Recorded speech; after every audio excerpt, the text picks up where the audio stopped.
Uma mulher escreve assim: Caião, eu tenho 26 anos, me atacam somente pelo fato de eu ser lésbica, me condenando e me mandando arrepender, sendo que procuro fazer apenas o bem e seguir o caminho de Jesus. Eu sou ético no meu trabalho, faço tudo por meus paizinhos, estudo, demonstro amor a todos, sou uma pessoa sensível emocionalmente, caridosa conforme consigo na minha situação financeira. Não pratico minha sexualidade há 3 anos por questões hormonais. Eu tenho endometriose e tomo um remédio que me castra quimicamente. Eu sei. Tá? Mas eu nunca me envolvi com escândalos sexuais, desde que comecei a praticá-la, e sempre tive uma namorada e tinha relações somente com ela. Faz pouco tempo que eu consegui me convencer de que Deus me ama e tento fortalecer minha mente todos os dias. Mas tem dias que eu quase perco a segurança de que não irei para o inferno. Me dê um conselho para livrar minha alma da culpa, de como lidar com essas pessoas e de como fortalecer ainda mais a minha mente. Pois tem dias, Caio, que é demais. Caião, como lidar com os ataques de ódio dos homofóbicos religiosos fora de igrejas? Fora de igrejas? São aqueles... Ela finaliza com isso. Porque em igreja é natural, não é? E a grande maioria dos membros das chamadas igrejas evangélicas, a grande maioria é homofóbica. O pessoal começa a deixar a homofobia de lado quando um filho se revela gay, uma filha, quando um neto. E olhe lá, porque tem gente que prefere perder o filho, expulsar, botar para fora de casa para o resto da vida, não falar mais, proibir contato, relacionamento. Tem gente que chega a ser ruim assim, perversa assim, dura assim. Agora, aí o filho revela quem é, ou o neto, ou alguém que a pessoa inegavelmente não tem como tirar da vida quando o indivíduo não é um ogro tosco, empedrado e sem amor. E aí ele começa a refletir, é quando o coração do evangélico começa a tender a amolecer. São poucos os que, sem um trauma, aliviam a sua homofobia. Poucos que fazem isso pelo entendimento, pela compreensão. A maioria faz isso na base do choque. Agora, fora da igreja, você só encontra isso por causa de política e de ideologia política. E que piorou horrivelmente de 4 anos ou 5 para cá, porque desde o início, ou desde o final de 2017, quando começou praticamente o início da campanha que aconteceu em 2018, e que foi horrorosa, porque o próprio candidato vencedor chamava os quilombolas de gente que pesava a arrobas, como se fosse gado, índio, tratado do mesmo jeito, ou pessoas de pensamentos diferentes eram para ser metralhados, não metralhar, arminha, era isso, era aquilo. Então foi mudando a mente do povo. Não precisa de muitos estímulos para piorar. O brasileiro sempre foi machista, chauvinista, sempre foi abusivo com a mulher e violento. Por isso é que tivemos que desenvolver tantas leis para proteger as mulheres. E depois de 2018, tivemos que passar leis e mais leis para proteger a comunidade LGBTQIA+. Porque a ideologia política exacerbada, falada, proposta, ridicularizada pela autoridade maior do Estado brasileiro, fez com que esse povo todo, que já era homofóbico saísse das tocas com pedras na mão. Antes havia uma certa vergonha. O cara era tudo isso, mas ele não falava, ele se continha. Se ele falava era para um amigo ou outro, ou numa reunião muito privada dos amigos dele de cachaça, ou de cerveja, ou de sacanagem, mas não era do jeito que se tornou nos últimos 4, 5 anos. E isso vai passar, vai diminuir. Assim que o proponente maior da homofobia brasileira não estiver mais no seu trono de loucuras, isso vai diminuir. Vai diminuir porque, como diz a Bíblia, e isso aqui não é só uma leitura socioantropológica, é uma leitura bíblica. A Bíblia mostra o tempo todo, especialmente no Velho Testamento, que nos apresenta governantes, reis, autoridades, isso e aquilo. Conforme é o povo, a autoridade fica parecida, e conforme é a autoridade, o povo a ele se assemelha.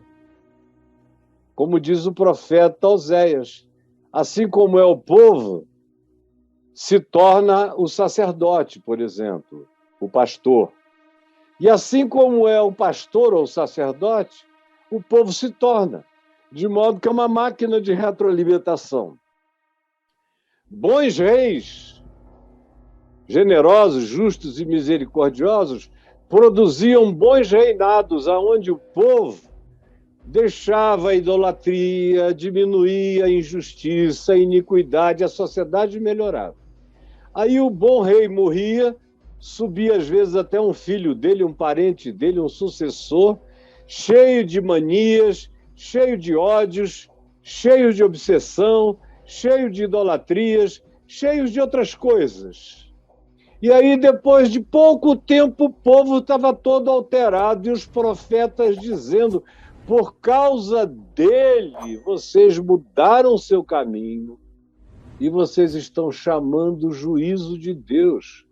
Mesmo que fossem ao templo todo dia, a maioria dos mais defensores da maldade e da idolatria em Israel, pasmem, eram os sacerdotes.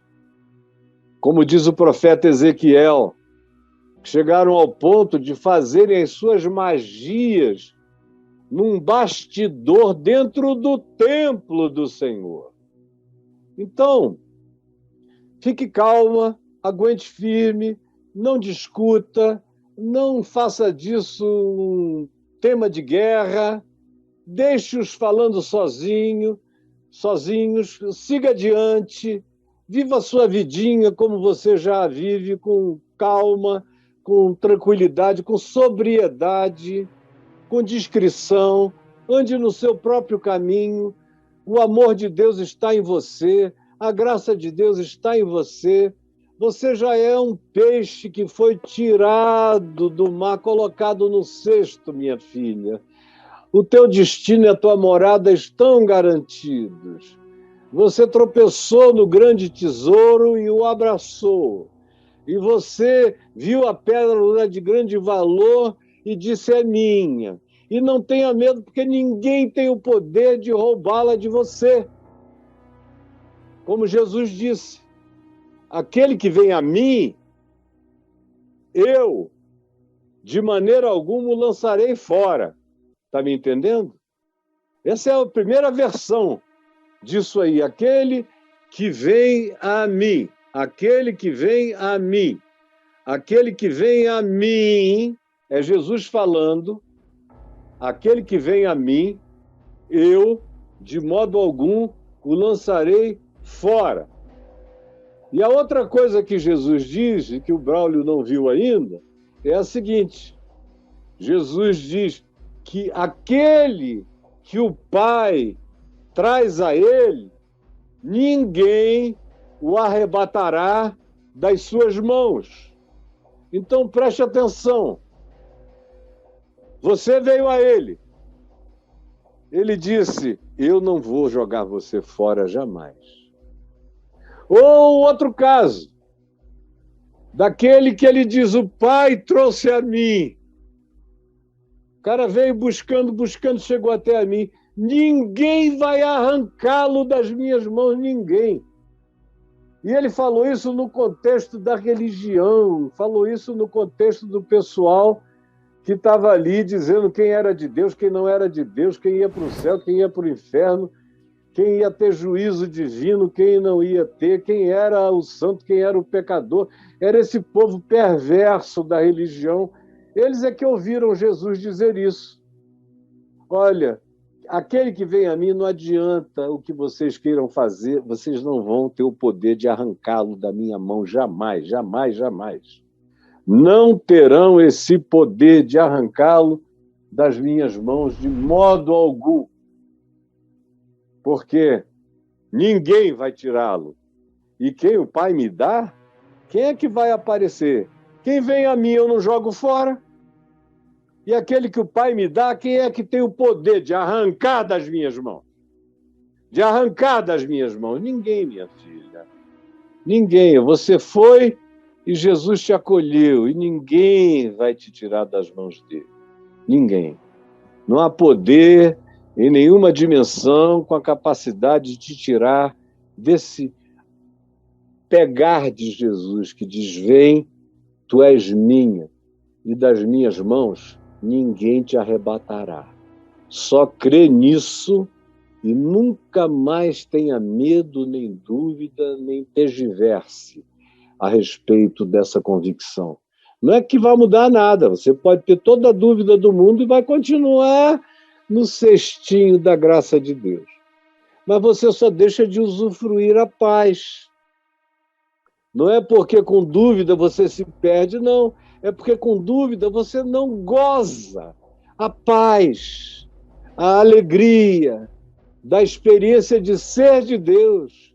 Apesar de tudo, apesar de todos, ninguém vai arrancar você das mãos dele. E ele olha para você, ó, e diz, ó, minha filhinha, ninguém vai te tirar das minhas mãos. Eu te escrevi nas palmas das minhas mãos. Teu nome está escrito aqui. Eu te carrego como a menina dos meus olhos. Não tema ninguém nem nada. Siga em paz o seu caminho.